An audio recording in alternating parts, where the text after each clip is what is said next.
Pada 18 Oktober 2010, seorang wanita bernama Tracy Wildman menghilang tanpa kabar.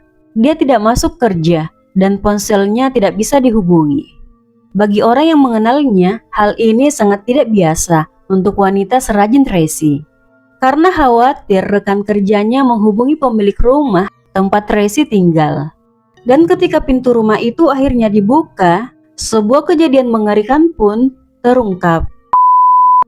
Tracy Lynn Wildman lahir pada 29 September 1966 di California. Dia berusia 44 tahun di tahun 2010. Tracy adalah seorang ibu dari satu orang putri. Saat itu dia bekerja di sebuah panti jompo dan tinggal seorang diri di Clinton, sebuah kota kecil yang tenang di Chilton County.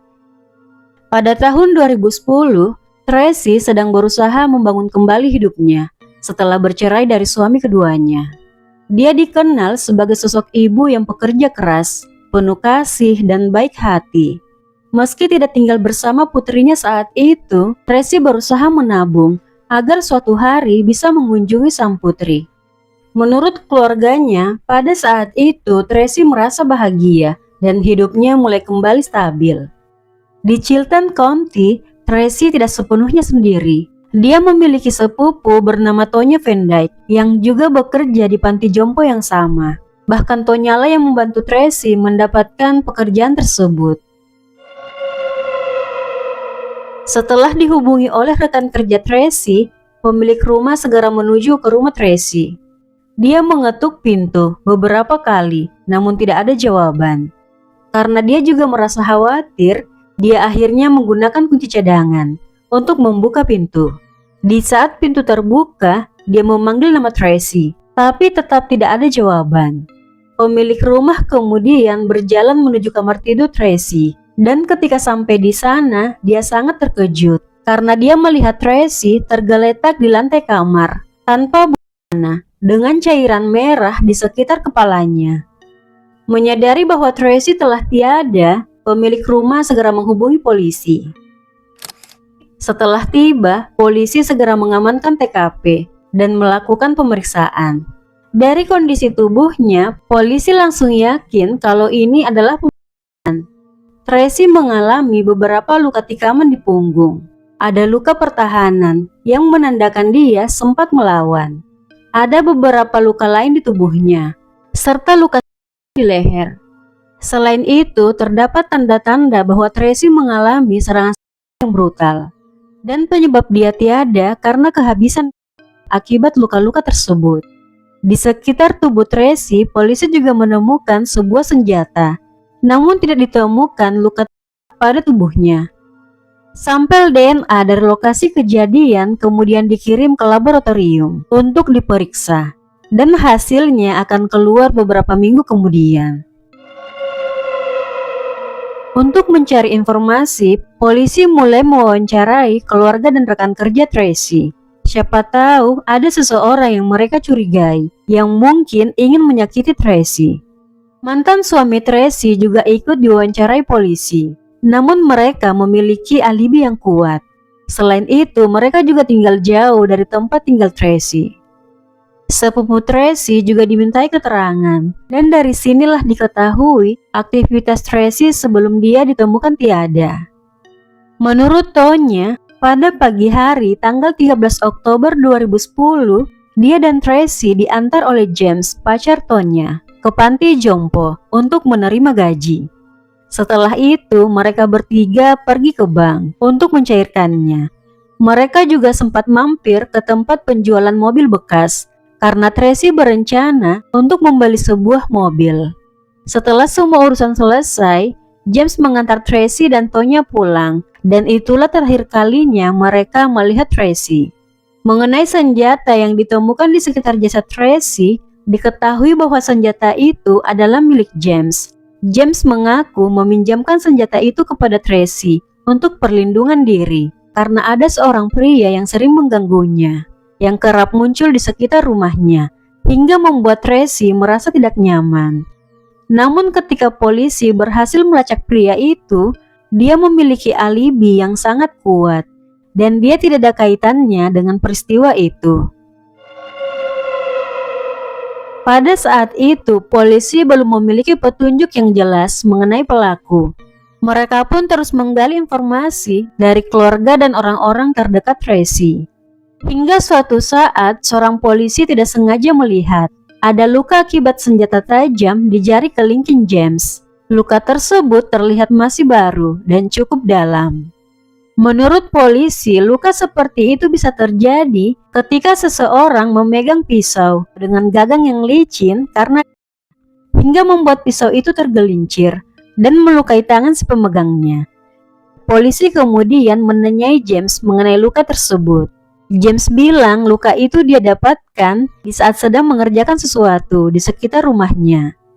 Sejak saat itu, polisi mulai menaruh kecurigaan pada James. Mereka pun berusaha memverifikasi kebenaran kronologi yang diceritakan oleh James dan Tonya. Polisi mendatangi bank untuk memastikan apakah James, Tonya, dan Tracy benar-benar berada di sana pada hari itu. Dan dari rekaman CCTV, hal tersebut terbukti benar. Polisi kemudian menuju ke tempat penjualan mobil bekas, dan keberadaan mereka bertiga di sana juga terbukti. Semua sesuai dengan apa yang telah dikatakan oleh James dan Tonya. Mengetahui fakta-fakta tersebut, polisi mulai meragukan keterlibatan James. Sementara itu, hasil tes DNA belum juga keluar. Artinya, polisi masih belum memiliki petunjuk yang kuat tentang pelaku. Beberapa hari kemudian, polisi memanggil James ke kantor polisi, di mana mereka mengajukan pertanyaan yang lebih sensitif. Polisi bertanya apakah dia pernah berhubungan dengan Tracy. Awalnya, James menyangkal. Namun setelah didesak, dia mengubah keterangannya. Dia mengaku pernah berhubungan dengan Tracy, dan Tonya juga ada di sana. James mengklaim bahwa peristiwa tersebut terjadi atas dasar kesepakatan bersama. Dia juga bilang kalau Tracy masih hidup saat dia dan Tonya meninggalkan rumahnya. James tidak menyampaikan hal itu sejak awal karena ingin menghormati Tonya karena Tracy itu sepupunya. Meski demikian, polisi meragukan pengakuannya. Bukti yang ditemukan di sekitar jasad Tracy, termasuk senjata dan luka di jarinya yang sesuai dengan penyebab kematian korban karena sajam, bertentangan dengan ceritanya. Dan setelah dilakukan interogasi mendalam, akhirnya James ditahan sambil menunggu hasil tes DNA keluar. Tonya juga ditahan setelah terbukti memberikan informasi palsu. Setelah lebih dari sebulan ditahan, seorang narapidana menghubungi polisi dan mengaku bahwa Tonya pernah menceritakan kejahatan yang dilakukan terhadap Tracy secara singkat. Informasi ini mendorong penyelidikan lebih lanjut. Polisi kemudian menggunakan taktik untuk mendapatkan pengakuan dari James secara langsung. Cerita dari narapidana tersebut dituliskan seolah-olah merupakan pengakuan Tonya, dan Tonya menyalahkan James atas semua yang telah terjadi. Surat itu lalu dibacakan pada James.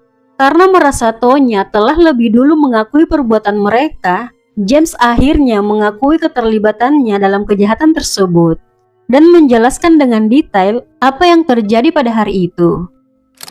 Menurut pengakuan James, dia dan Tonya baru saling mengenal sekitar 1 bulan sebelum kejadian, dan mereka cepat akrab karena kesamaan minat.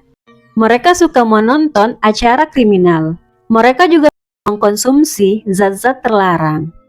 Pada suatu hari, mereka menonton sebuah episode yang mengangkat kasus penculikan. Percakapan mereka mulai mengarah ke pemikiran yang gelap, ke fantasi yang sudah lama mereka simpan. Mereka mulai merencanakan tindakan kriminal, menculik seorang wanita dan melakukan kekerasan padanya. Rencana untuk memilih korban secara acak dianggap terlalu berisiko. Hingga akhirnya mereka memutuskan menargetkan seseorang yang sudah dikenal, yaitu Tracy, sepupu Tonya sendiri.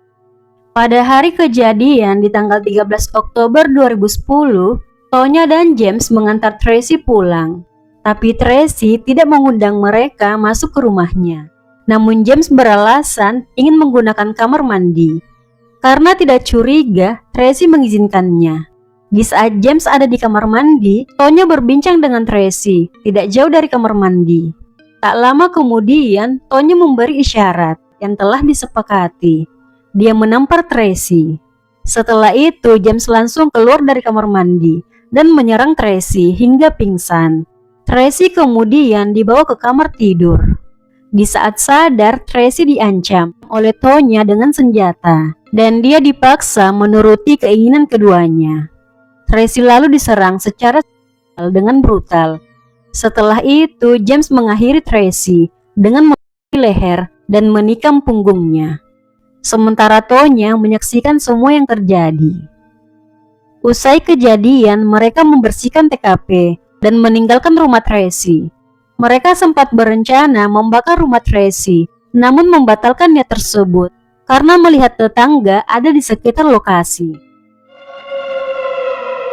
Atas kejahatan yang mereka lakukan, James Osgood didakwa dengan 2 dakwaan capital murder karena pembunuhan itu terjadi bersamaan dengan 2 tindak pidana berat, yaitu pemerkosaan dan sementara itu Tonya Van Dyke juga didakwa capital murder atas keterlibatannya dalam perencanaan dan kekerasan tersebut. Dakwaan terhadap keduanya diperkuat oleh bukti forensik di tempat kejadian, pengakuan James, kesaksian teman satu sel Tonya, serta luka fisik di jari James yang diduga terjadi saat menyerang korban. Selain karena dipengaruhi fantasi gelapnya bersama James, keluarga dekat Tracy mengatakan kalau Tonya diduga menyimpan rasa cemburu sejak remaja pada Tracy. Dia iri pada penampilan dan kepribadian Tracy. Dan rasa iri inilah yang diyakini turut melatar belakangi kejahatan tersebut. Hingga Tonya tega menyakiti sepupunya sendiri. Padahal Tracy sangat percaya padanya. James Osgood terbukti bersalah atas semua dakwaan dan dia dijatuhi hukuman pada tahun 2014. Putusan itu sempat dibatalkan pada tahun 2016 karena kesalahan instruksi hakim kepada juri, sehingga digelar sidang khusus untuk penentuan ulang hukuman. Pada sidang penentuan ulang hukuman yang digelar pada tahun 2018, James menolak pembelaan pengacaranya dan secara pribadi meminta hukuman sebagai bentuk pertanggungjawaban demi menghentikan penderitaan keluarga korban. Menurutnya, mata ganti mata, dan hakim mengabulkan permintaan tersebut. Hukuman James dilaksanakan pada April 2025 di penjara Holman, setelah ia melepaskan sisa hak bandingnya. Sebelum diadili, dia mengakui kejahatannya dan meminta maaf kepada keluarga korban.